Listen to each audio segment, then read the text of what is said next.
Hello mga kabibig! Welcome back sa ating bagong YouTube channel. Ito ang pinakamaingay ng YouTuber sa vlog ng YouTube. Ako si Kabibig, maglabag-labag na daw with evidence. Talagang naapektuhan si Senator Panfilo Lacson kasi nag-retire.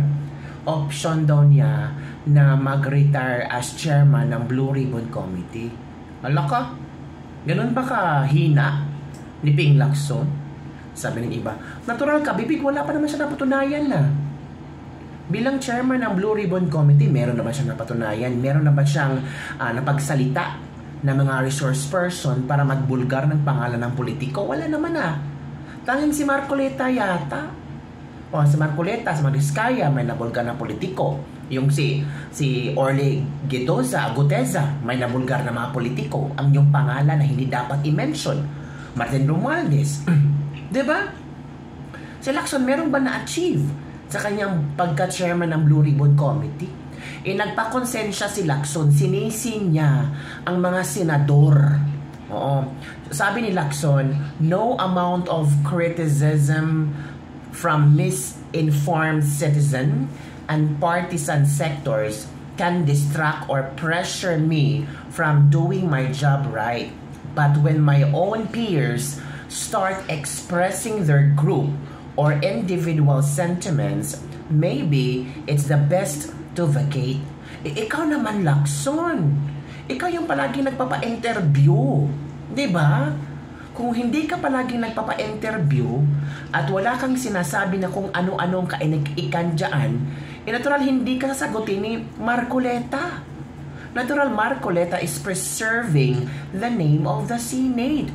Pero ikaw, dakdak ka ng dakdak sa kung ano mga sinasabi mo. Natural, dapat kang pigilan para hindi sasabog ang mga issue sa Senado. O tingnan mo, every now and then, pag mag-interview ka kung ano-ano mga sinasabi mo, natural, yung mga peers mo, yung kapwa senador mo, kinokorek ka. Kasi hindi tama. Wala pang nag-investigasyon pa nga kayo, tapos ikaw, may mga konklusyon na. Diba, kabibig? Sabi pa ni Lacson, nevertheless, I will continue to fight a corrupt and rotten system in the misuse and abuse of public funds as I have consistently done in the course of my long years in public service. Pwede naman. Wala mang problema doon. Ang problema lang, mga ilang hearings na ang nagawa mo, wala pa rin ang patunayan. Ang mga tao parang nabibitin every now and then pag nag-hearing ka. Sabi ng iba, para saan to? Saan papunta to? Nung si Marcoleta, parang nakita na nila, ay papunta tayo dito sa iskinitang ito na meron naghihintay na tabunching. Pero nung umupo ka, yung parang paliko-liko na ang daan na hindi alam ng mga tao kung meron bang papupuntahan or destinasyon ang Blue Ribbon Committee. May mga pa-interview ka pa na sumisemplang-semplang naman. Diba, kabibig? Sabi na nga isang netizen, ito sabi ni Kiko Barzaga. Iba si Kiko Barzaga, bibig. Sabi ni Kiko Barzaga, alam niya ang totoong rason kung bakit nag-resign si Lacson. Nako! Ito na. Ito pala ang totoong rason, Lacson. Hindi pala yung mga senador. Ito pala ang katotohanan na pilit mong tinatago. Pero, ginawa mong rason ang mga kapwa-senador. Yung kapwa-senador mo, of course, they have their own judgment. They have their own views. Pero I'm sure, respetuhin ka. At the same time, susuportahan ka. Kung hindi sila supportive sa Blue Ribbon Committee, hindi sila dadating. Hindi sila uupo para magtanong sa mga resource person. At huwag mo namang sabihin kasalanan ng mga senador. The senators are doing their job very well. Kumpara sa'yo. Uy, nako. Yun na nga. Ito na nga ang sinabi ni Kiko Barzaga. Alam mo naman si Kiko Barzaga, I don't know kung meron siyang intel, may mga, mga puting ahas. May puting ahas si Kiko Barzaga. Ito ang sabi ni Kiko Barzaga. Maybe sa kanyang puting ahas or kung sino man taga whisper sa tenga ni Kiko Barzaga. Sabi ni Kiko, nagbitiw na sa pwesto si Senator Lacson. Dami ko kasing alam sa mga ginagawa nilang budget ni Congressman Roy Loyola at Congressman Advincula dito sa Cavite. Hala, uy, ano ba nito? So meron mga hokus-pokus at mga anomalya kasama si Senator Ping Lacson. Uy, Kiko Barzaga, make sure may mga ebidensya ka. Hindi puro mga haka-haka at chismis lang. Oo, nagbitiw na sa pwesto si Senator Lacson. Sabi ni Kiko, madami siyang alam sa mga ginagawa nilang budget ni Congressman Roy Loyola at Congressman Advincula dito sa Cavite. Dami ko kasing alam sa mga ginagawa. Hala, ano kayong ibig sabihin ni Kiko Barzaga? Hindi ko magigets ka, Pipi. Nako. Ito pa, oh. Nako, meow na naman si Lacson. No real impact yung pag-resign ni Lacson, sabi ni Oliver Vitog. Iba talaga pag may alam. Saludo ako sa iyo, Congressman Kiko Barzaga. Si Senator Soto, kailan magbibitiw Congressman Kiko Barzaga? Uy, kayo ha, gusto nyo talagang magbitiw din si Senator Tito Soto? Wag naman ganyan. Good job, meow meow. Hala, meron palang mga anomalya din si Lacson. Hala ka, nako. Idol Kiko, naniniwala ako sa mga sinasabi talaga. Totoo yan, isiwalat mo na. From Jim Joy Jr. o Ciso. The one who takes pride in his mental stability resign. Oh, kasi di ba may mga parinig din ito si si Lacson tungkol sa ni Kiko Barzaga. Sabi ni Kiko, huwag kang mag-resign sa Blue Ribbon, Senator Lacson. Promise, di na kita aawayin. Paano naman si Boss Romualdez mo pag wala na? Kalerke na si Kiko. No? Talagang, kung ano ba, hindi naman ibig sabihin na patola itong si Kiko Barzaga. Talagang kung ano ang kinalaman, ang ibabahagi. Di ba?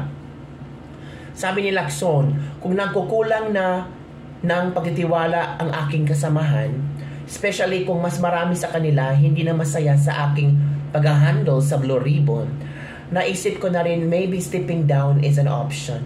So hindi ka matapang. So it means wala kang believe sa sarili mo. O, di ba?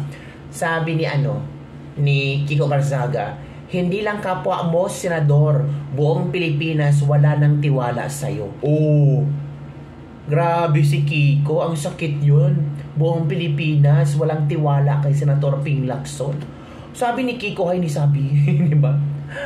Sabi ni Edgar, correct Sir Kiko. Sabihin mo sa kanila, Sir Kiko, kung may time sila, scroll naman sila sa social media o meron naman silang staff, tingin-tingin din kung min sa social media para mapagtanto nila ang saloobin ng taong bayan. God bless Sir Kiko Barzaga. O mepal-epal kasi kayo dyan ni School Bukol, may resulta na sana. Ngayon, napabalitang tumakas na yung pinuno ng buwaya. Baka naman pinatagal mo ang investigasyon, Lacson, para makatakas yung Lord of Crocodile. Nagtatanong lang naman, hala, tumakas na ba? Lacson at Soto, magic na nga yung panalo nyo sa eleksyon, minagic nyo pa ang investigasyon sa Senado. Hoy, Walter Buenos, wag kang masabing minagic nila ang eleksyon ha. Nanalo naman sila. Marami din bumoto sa kanila. Yung mga mangmang na tangang buwaya lang maniniwala sa iyo, di ba? Maniwala sa iyo, Lacson. Oh. Tinalaban din ang ban resign. Yung iba makapal pang mukha, di ba? Ibabalik na daw si Senator Marcoleta. Halaka. What is the meaning of this? Nako. Ito nagbitiw na si Lacson, ibalik si Senator Marcoleta. Halaka, paano yan? Hindi masasaktan yung iba. Kasi yung iba gusto nila si Ping Lacson, yung iba gusto nila si Marcoleta. Pero sabi ng iba, si Marcoleta na lang kasi si Marcoleta naman ang una nagbulgar sa pamagitan ng mga diskaya ang mga politikong kurakot. Nako po, ang mga kabibig, yun na nga. Yun ang nangyari nyo, ang pinag-uusapan talaga yung kabibig. Sa iyong palagay, agree ba kayo na nag-step down si Senator Ping Lacson as chairman of the Blue Ribbon Committee? Agree or disagree? Comment down below. At ang ating pangalawang question, agree or disagree na ibabalik as chairman ng Blue Ribbon Committee si Senator Marcoleta para magkaalaman na, para matapos na itong flood control anomalies? Kasi parang ang layo na eh. Dapat sana pinaimbestigahan na yung mga kongresista na sinabi ng mga Diskaya. Mga Diskaya ngayon parang kalma-kalma sila sa DOJ. O pinatawag sila sa DOJ. O nag-usap sila sa DOJ. Diba kabibi? ano ang reaction? Pati Senate President palitan na. Cayetano mas credible, madaming alam sa batas at puro batas ang basihan. Oh. Senator Rodante Marcoleta at Alan Peter Cayetano, either one of them to be the chairman of the Blue Ribbon Committee or president of the Senate. Alan Cayetano ang chairman Blue Ribbon Committee, Senator Rodante Marcoleta. Good news yan, ibalik si Rodante Marcoleta. Basta pag hindi pinatawag si MR at ZC, walang kwentang uupo sa Senate Blue Ribbon Committee. Ibalik si Senator Marcoleta as chairman. Ito mga komento ng mga netizen na Ping, walang silbi, puro cover up sa ginawa sa mga kurat. Dapat magbitiw ka na lang din bilang senador, magtanod ka na lang, sabi ni Jicoy Pusta.